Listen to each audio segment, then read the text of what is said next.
नमस्कार दोस्तों, स्वागत है आपका अपने YouTube channel sure success M में। आज हम लोग देखेंगे कि संख्या क्या होता है, अंक क्या होता है और संख्या बनता किससे है वो देखेंगे। उसके बाद देखेंगे प्राकृतिक संख्या, सम संख्या, विषम संख्या और भाज्य संख्या एवं अभाज्य संख्या। तो पहले हम लोग बात करते हैं डिजिट। 0, 1, 2, 3, 4, 5, 6, 7, 8, 9 को डिजिट कहते हैं। टोटल डिजिट आपका 10 होता है। गिन लीजिए 0, 1, 2, 3, 4, 5, 6, 1, 2, 3, 4, 5, 6, 7, 8, 9, 10। ये टोटल क्या हो गया? आपका डिजिट हो गया। टोटल डिजिट 10 हो गया। अब इसमें से आगे आ जाता है संख्या यानी कि नंबर। तो 1, 2, 3, 4, 5, 6, 7, 8, 9, 10 ये हम लोग का नंबर कहलाता है। ये नंबर होता क्या है? ये अंक से मिलके बनता है। कोई 1 अंक से मिलके बनता है, कोई 2 अंक से, कोई 3 अंक से, कोई 4 अंक से। जैसे 1 हम बोले तो 1 कितना अंक से मिलके बना है? तो केवल 1 अंक से। 2 कितना अंक से मिलके बना है? तो 2 अंक से। इसी तरीके से 9 तक जो है ये 1 अंक से मिलके बना है। 9 जो है 1 अंक से मिलके बना है। अगर 10 की बात किया जाए तो 10 2 अंक में आ जाता है। 1 और 0 ये दोनों अलग अलग डिजिट हो गया। अगर नंबर कहें तो नंबर ये 10 है, नंबर ये 10 है, लेकिन डिजिट इसमें 2 प्रयोग किया गया है, इसीलिए इसको 2 अंकों की संख्या कहते हैं। एवं प्रकार से अगर लिखते जाए तो इन्फिनाइट नंबर है मेरा, इन्फिनाइट नंबर लिख सकते हैं। कोई इसका मतलब लिमिट नहीं है कि आप यहीं तक लिख सकते हैं, इन्फिनाइट है। तो देखिए इसमें से संख्या जब हम लोग पढ़ते हैं तो इसमें से एक चीज़ आता है कि 1 अंकों की बड़ी संख्या क्या होती है, 1 अंकों की सबसे छोटी संख्या क्या होती है, 2 अंकों की बड़ी संख्या क्या होती है। वो जो आप लोगों को आज तक डाउट था वो आज क्लियर हो जाएगा एकदम बिल्कुल अच्छे तरीक़ा से। तो देखिए जब हम लोग लिखना स्टार्ट करते हैं, 0 से थोड़ी लिखना स्टार्ट करते हैं। 0 तो कोई संख्या ही नहीं हुआ। 0 का मतलब क्या? 0 खलिया लिख देते, इसका मतलब क्या? तो 0 कोई संख्या नहीं है, ये उदासीन संख्या है। ये उदासीन संख्या ना है, इसका कहने का मतलब कोई वैल्यू नहीं है। अगर हाँ इसमें अगर किसी नंबर पे अगर लिखा जाए, कोई मान के चलिए यहाँ पे 1 लिख दें, अब इस पे 0 लिखें इसके बाद, तो इसका वैल्यू 10 गुना, जितना 0 बढ़ाते जाएंगे 10 गुना बढ़ते जाएगा। तो ये 0 का वैल्यू तभी मान होता है जब इसके पीछे में कुछ लगा रहता है। 1 हो, 2 हो, कोई भी नंबर कोई भी डिजिट रख सकते हैं, लेकिन हाँ 0 ना हो। तो 0 एक उदासीन संख्या है। तो कोई भी संख्या जो स्टार्ट होता है तो 1, 2, 3, 4 खलिया 0 रहेगा तो वो संख्या नहीं होगा।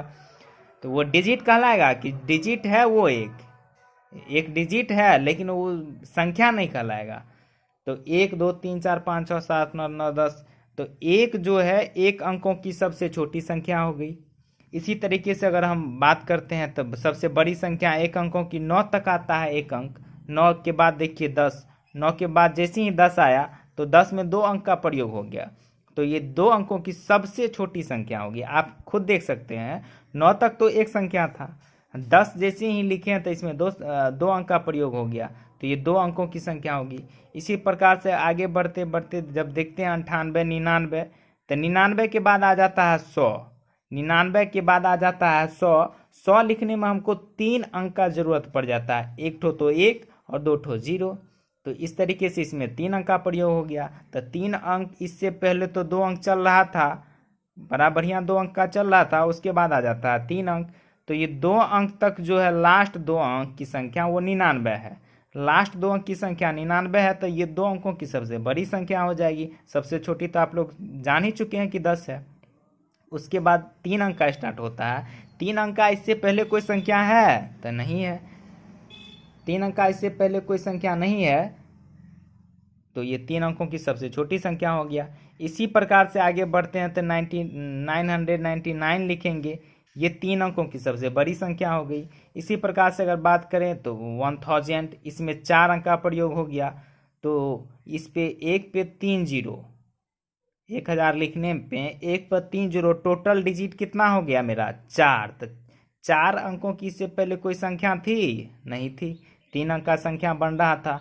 उसके बाद जैसे ही आया तो 1000 आ गया। तो 1000 में 4 अंक का, तो 4 अंकों की सबसे छोटी संख्या 1000 हो गया। इसी तरीके से आपको चलते चलेंगे तो ये 4 अंकों की सबसे बड़ी संख्या भी आ जाएगा। तो इससे हम लोग निष्कर्ष निकालते हैं कि एक अंकों की सबसे छोटी संख्या एक तो है ही, अगर 2 अंकों की सबसे छोटी संख्या कहता है तो 10, अगर 3 अंकों की सबसे छोटी संख्या कहता है तो 100, 4 अंकों की तो 1 पर 4 आने की। इससे हम लोग निष्कर्ष निकाल सकते हैं, जब 1 अंकों की सबसे छोटी संख्या कहा गया तो 2 अंकों की आने की 1 पर 1 जीरो, 3 अंकों की तो 1 पर 2 जीरो, आने की 1 घटा के उस पे जीरो बैठा देते हैं, किस पे, तो 1 पे। इसी तरीके से 1 अंकों की सबसे बड़ी संख्या कहा तो 9, 2 अंकों की सबसे बड़ी संख्या कहे तो 99, 3 अंकों की तो 999। एवं प्रकार से जितना भी अंकों का संख्या कहेगा उतना 9 हमारा सबसे बड़ा संख्या कहलाएगा। इसके बाद हम लोग बात करेंगे प्राकृतिक संख्या की, नेचुरल नंबर। तो नेचुरल नंबर गिनती की संख्या, हम लोग बचपन से गिनते आए हैं, तो गिनती कहाँ से स्टार्ट करते हैं, 1 से। तो 1 2 3 4 डॉट डॉट डॉट, इसी तरीके से 100 तक हम लोग बचपन में गिनते रहे हैं। 100 के बाद गिनती खत्म हो जाती है, लेकिन 100 में ही गिनती खत्म नहीं होता है, 100 तक में ही गिनती खत्म नहीं होता है। ये इसको इन्फिनाइट तक हम लोग गिन सकते हैं, लेकिन उतना बचपन में हम लोग नहीं गिनते थे, तो इन्फिनाइट तक हो सकता है। तो प्राकृतिक संख्या उसे कहते हैं, गिनती की संख्या को हम प्राकृतिक संख्या कहते हैं। जैसे 1 2 3 4 5 6 7 8 9 10 dot dot dot dot, infinite, infinite का चिन्ह ऐसे होता है, इसको अनंत कहते हैं हिंदी में, इसको अनंत तक लिख सकते हैं। तो अगर सबसे छोटा प्राकृतिक संख्या आपसे पूछा जाए तो सबसे छोटा प्राकृतिक संख्या आप क्या बोलेंगे, तो 1 होगा। वाजिब है भाई, जब 1 से स्टार्ट होता है तो 1 ही होगा। अगर सबसे बड़ा कहा जाए तो इन्फिनाइट, इसका कोई अंत ही नहीं है। इसी को हिंदू अरबी संख्या भी कहते हैं, इसी को प्राकृतिक संख्या को ही हिंदू अरबी संख्या कहते हैं, हिंदू अरबिक नंबर। तो समझ गए आप, तो हिंदू अरबी संख्या और प्राकृतिक संख्या दोनों में से कोई लिखा हुआ रह सकता है, कहीं पे हिंदू अरबी संख्या लिखा रह सकता है, कहीं पे प्राकृतिक संख्या लिखा रह सकता है। इससे घबराना नहीं है, दोनों एक ही चीज़ है, हिंदू अरबिक संख्या, प्राकृतिक संख्या। किसी किसी आदमी का देखिए 2 नाम रहता है, इसका मतलब वही आदमी को बुला रहा है जिसका नाम रहता है। किसी का नाम चिंटू रहता है, उसको कहता है चिंटू आ रहे, तो दोनों का एक ही नाम हुआ, एक ही व्यक्ति को डिनोट कर रहा है। तो ये भी एक ही चीज़ को, प्राकृतिक संख्या, हिंदू अरबिक संख्या, दोनों गिनती की संख्या को ही कहते हैं। चलिए आगे बात करते हैं पूर्ण संख्या की, आगे बात करते हैं पूर्ण संख्या। इसको कहते हैं होल नंबर, होल नंबर। अब बात आती है होल नंबर किसको कहते हैं, तो होल नंबर भाई गिनती की संख्या पढ़ चुके हैं ना, अब उसी को ही देखिए। आगे जब प्राकृतिक संख्या था तो पूर्ण संख्या को लाया गया, तो पूर्ण संख्या को क्यों लाया गया, इसके परिभाषा से आपको स्पष्ट है कि पूर्ण संख्या को लाने का क्या जरूरी पड़ गया। तो शून्य को जब हम प्राकृतिक संख्या में शामिल कर लेते हैं ना, यानी कि मतलब प्राकृतिक संख्या के परिवार में जब हम शून्य को भी मिला देते हैं तो उसको पूर्ण संख्या, होल नंबर कहते हैं। जैसे देख लीजिए 0 1 2 3 4 डॉट डॉट डॉट, ये भी इन्फिनाइट तक जाता है। अब मान के चलिए ना खाली 0 तो जुड़ा है, बाकी इधर तो गिनती की संख्या है, तो बाकी तो इधर प्राकृतिक संख्या ही है। उसके परिवार में एक तो कौन बढ़ गया था, 0, तो ये नया परिवार जो बना इसको कहेंगे पूर्ण संख्या है, यानी कि इंग्लिश में कहेंगे इसको होल नंबर। अब देखिए दोनों में रिलेशन क्या है। अब इसमें पूछा क्या जाता है, पूछा ये जाता है कि क्या सभी पूर्ण संख्याएं प्राकृतिक संख्याएं होती हैं, तो नहीं।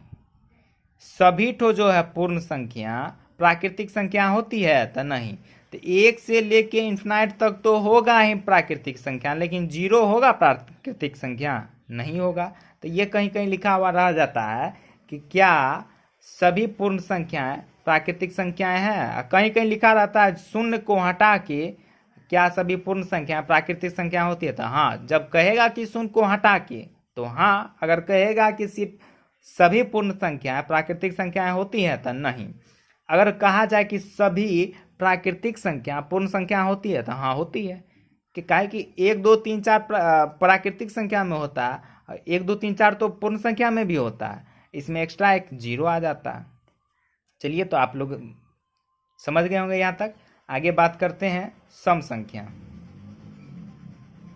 सम संख्या, इसको कहते हैं इवन नंबर।